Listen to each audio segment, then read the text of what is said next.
കൂലി പടം വലിയ കുറച്ച് എക്സ്പെക്റ്റേഷനിലാണ് വന്നത്. കാരണം ട്രെയിലറൊക്കെ മാസീവ് ആയിരുന്നു സാധനം. അതുപോലെ മ്യൂസിക്കൊക്കെ അടിപൊളിയായിരുന്നു. അനിരുദ്ധിൻ്റെ ബാക്ക്ഗ്രൗണ്ടൊക്കെ കുറേ ഇഷ്ടപ്പെട്ട് വന്നതാണ്. പക്ഷേ മൊത്തത്തിൽ നോക്കിയാൽ ജസ്റ്റ് ആവറേജ്. കൂലി കുറച്ച് കൂതറയായിട്ടുണ്ട് പലയിടത്തും. അതുകൊണ്ട് ലോക്കിയുടെ പടം യൂഷ്വലി നമ്മൾ ലോകേഷ് കനകൻ്റെ ആ എക്സ്പെക്റ്റേഷനിൽ വരുന്നത്. ആ സ്ക്രീൻ പ്ലേ സോൾഡാണ്. ഇതിൽ പക്ഷേ അത്രയ്ക്കില്ല. പ്ലോട്ട് ഒരുപാടെടുത്ത് മിസ്സായിട്ടുണ്ട്. ലോക്കിയുടെ പടം കാണാൻ വന്ന് നമ്മൾ ലോക്കായ അവസ്ഥയാണ്. തിയേറ്ററിൽ ലോക്കായിരുന്നു ഉറങ്ങുന്ന അവസ്ഥയായി. ഒരു എന്താണെന്ന് മനസ്സിലായില്ല. കുറേ പ്ലോട്ട് കൊണ്ടിടാണ്. അതൊന്നും ഒരു കണക്ഷൻ വരുന്നില്ല. പിന്നെ അമീർ ഖാനൊക്കെ വെറുതെ എന്തിനോ വേണ്ടി തിളയ്ക്കുന്ന സാമ്പാറായിട്ട് ലാസ്റ്റ് വന്ന് പാൻ ഇന്ത്യൻ ആക്കാൻ വേണ്ടി എന്തോ ചെയ്ത പോലെ, അല്ലാതെ അതിൽ പ്രത്യേകിച്ചൊന്നും തോന്നുന്നില്ല. 3 മണിക്കൂർ നല്ല ഉറങ്ങും, നല്ല സൂപ്പറായിട്ട് ഉറങ്ങും. നല്ല കുറേ ഇമോഷണൽ പാസം ഫാമിലി ലെവൽ ഇമോഷൻ ഭയങ്കര. അത് കണക്റ്റ് ആവുന്നില്ല. ഇമോഷൻ കണക്റ്റ് ആയെങ്കിൽ കുഴപ്പമില്ല. നമുക്ക് KGF ഇമോഷൻ വരുമ്പോൾ നമ്മളെ ഉള്ളിൽ തട്ട് ചെയ്യുന്നതാണ്. ഇതിലൊന്നും നമ്മളടുത്ത് ബന്ധിക്കുന്നേ ഇല്ല. അതുകൂടാതെ ശ്രുതിഹാസൻ്റെ അഭിനയം സഹിക്കാൻ പറ്റില്ല, ഒട്ടും കൊള്ളത്തില്ല. ജിയോക്ക് എന്ത് നല്ല പടമുണ്ട്. ഇത് എന്തായാലും തീർച്ചയായിട്ടും പുള്ളിയുടെ പടമെന്ന് വിശ്വസിക്കാൻ വലിയ പാടാണ്. ടിപ്പിക്കൽ രജനി പടമായിരുന്നെങ്കിലും കുഴപ്പമില്ല. ഇതിപ്പോൾ കുറച്ച് ലൊക്കേഷനിൽ വന്ന് കുറച്ച് രജനി വന്ന് എല്ലാം കൂടെ അവിയലായി. ആ ഒരു അവസ്ഥയായി. സംഭവം ഇടയ്ക്കിടയ്ക്ക് നല്ല ഹൈ മൊമെൻറ്റ്സ് തരുന്നുണ്ടെങ്കിലും ആകപ്പാടെ ഒരു ആവറേജ് അനുഭവമാണ് എനിക്ക് തോന്നിയത്. സിനിമയിൽ ഉടനീളം സൗബിനും രജനീകാന്തിനുമാണ് ഏറ്റവും കൂടുതൽ സ്ക്രീൻ സ്പേസ് സത്യം പറഞ്ഞ സിനിമയിൽ കിട്ടിയിട്ടുള്ളത്. പിന്നെ പെട്ടെന്നൊരു അൺഎക്സ്പെക്റ്റഡ് ആയിട്ട് നമ്മളിപ്പം ഈ സിനിമയുടെ തുടക്കം മുതലുള്ള സിനിമയെക്കുറിച്ചുള്ള ഹൈപ്പ് കാര്യങ്ങൾ എല്ലാം ഇൻ്റർവ്യൂസ് എല്ലാം കണ്ടുകൊണ്ടിരുന്ന ഉള്ള ഒരു വ്യക്തിക്ക് രജിതാറാം എന്ന നടിക്ക് കുറച്ച് ഒരു അൺഎക്സ്പെക്റ്റഡ് ആണ്. കാരണം എനിക്ക് തോന്നുന്നു ഒരു സിനിമയെക്കുറിച്ച് ഒരു പ്രൊമോഷൻ കൊടുക്കുമ്പോഴത്തേക്കും കൂടുതൽ അങ്ങ് റിവീൽ ചെയ്യാൻ പാടില്ല എന്നൊക്കെ എനിക്കിപ്പം തോന്നുന്നു. അതുകൊണ്ട് നമ്മൾ പ്രതീക്ഷിക്കാത്ത കഥാപാത്രങ്ങളുടെ ഒരു ട്വിസ്റ്റ് വന്നപ്പോഴത്തേക്കും നമുക്ക് ആ ഒരു വ്യത്യാസം അതുപോലെ തന്നെ ആ പുള്ളിക്കാർ നല്ല രീതിയിൽ ചെയ്തിട്ടുണ്ട് രജിതാറാം.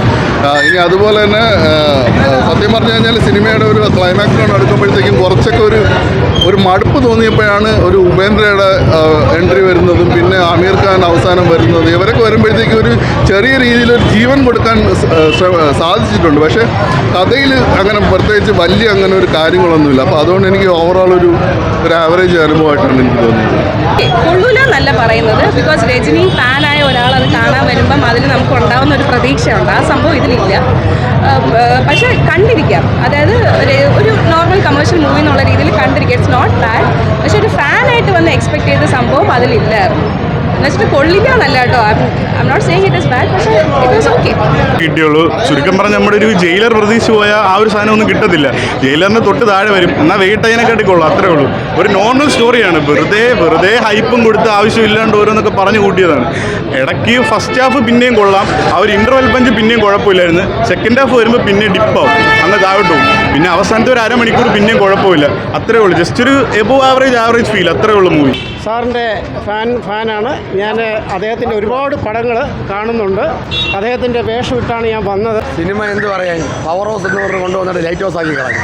രണ്ടും കണ്ട അവസ്ഥയായി, ഒന്നും ചെയ്യാൻ പറ്റാത്ത അവസ്ഥയായി പോയി. അതായത് ലോകേഷിൻ്റെ കരിയറിൽ ഏറ്റവും മോശം പടം വിചാരിച്ചിട്ടുണ്ടെങ്കിൽ വിജയിലൂടെ ചെയ്ത ലിയോ മാസ്റ്റർ എന്ന് പറയുന്ന പടങ്ങൾ.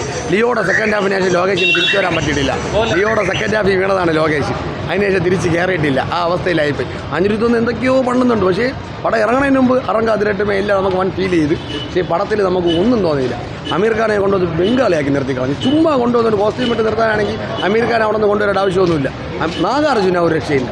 നാഗാർജുനയാണ് പടം വയസ്സ് നോക്കുമ്പോഴത്തേക്കും ലോകേഷിന് കണ്ണ് കെട്ടായിരിക്കും ഒരു പടം വേണം. ലിയോ ഉണ്ടായിരുന്നു മാസ്റ്റർ പോലെ. പക്ഷേ വിജയണ്ണനോടെ പണി ലോകേഷ് ആ ലെവലായി. പറഞ്ഞിട്ട് കാര്യം കുഴപ്പമില്ല. ഒരു എബോവ് ആവറേജ് എന്നേ പറയാൻ പറ്റുള്ളൂ. ലോകേഷിൻ്റെ പഴയ പടം വെച്ച് കമ്പയർ ചെയ്യുമ്പോൾ ഇത് പകുതിയല്ല, കാല് പോലും എത്തിയിട്ടില്ല. ലോകേഷിൻ്റെ ഒരു പടം തോന്നൂല. വേറെ ഏതോ ഡയറക്ടറെ പോലെയാണ് തോന്നണത്. എന്ന് പറഞ്ഞാൽ ലോകേഷിൻ്റെ ടച്ച് ആകുമ്പോൾ കുറച്ച് സ്പീഡപ്പ് ആകും, ഫ്രെയിമൊക്കെ സ്പീഡപ്പ് ആകും. അതൊന്നുമില്ല, ഭയങ്കര സ്ലോ ആണ് പടം. എന്ത് പറയാൻ, ഒരു മാസ് എലമെൻ്റ് ഉണ്ടെങ്കിലും നമുക്കത് വേറെ സിനിമയില്ല. ഈ സിനിമ കാണുമ്പോൾ നമുക്ക് ആ ജയിലറിൻ്റെ ഇത് തോന്നുമ്പോൾ എന്ത് പറയാൻ, ഫുൾ കൊളാപ്സാണ്. നമുക്കൊന്നും പറയാൻ പറ്റത്തില്ല. അത് അത്ര ഒന്നും ഹൈപ്പ് വന്നിട്ടില്ല. അമീർ ഖാനെ വേസ്റ്റ് ആക്കി. എന്ത് പറയാൻ, നമ്മുടെ ഹൈപ്പ് പ്രതീക്ഷ വന്നതാണ്. ഇവർ ഓഡിയോ ലോഞ്ചിലും അതാണ് പറഞ്ഞത്. ഒരു കൂലി 100 ഭാഷയുടെയൊക്കെ ഇതാണ് പറഞ്ഞത്. നാഗാർജുന സൂപ്പർ, സൗബിൻ സൂപ്പർ, രണ്ടുപേരും അടിച്ചു പൊളിച്ചു. എടാ പടം നല്ല ഹൈപ്പിൽ വന്നതായിരുന്നു. പിന്നെ എന്തോന്ന് പറയേ, അത് വന്ന് കണ്ടപ്പോൾ പടം ഒരു ഹൈപ്പ് പോയി. കാരണം ഇതിപ്പം ലിയോ വിക്രം ആ ഒരു ഇമ്പാക്റ്റ് കിട്ടിയില്ല. എന്തോന്നെന്ന് പറയായി. അനിരുദ്ധിൻ്റെ ബീജ് അത്യാവശ്യം കൊള്ളായിരുന്നു. ഫസ്റ്റ് ഹാഫ് കണ്ടിരിക്കുക. സെക്കൻഡ് ഹാഫ് ആയപ്പം പടം കുറച്ച് താഴോട്ടായതുപോലെ ഫീലായി. രസമില്ലെന്ന് പറഞ്ഞാൽ ഒരു വൺ ടൈം വാച്ചബിൾ.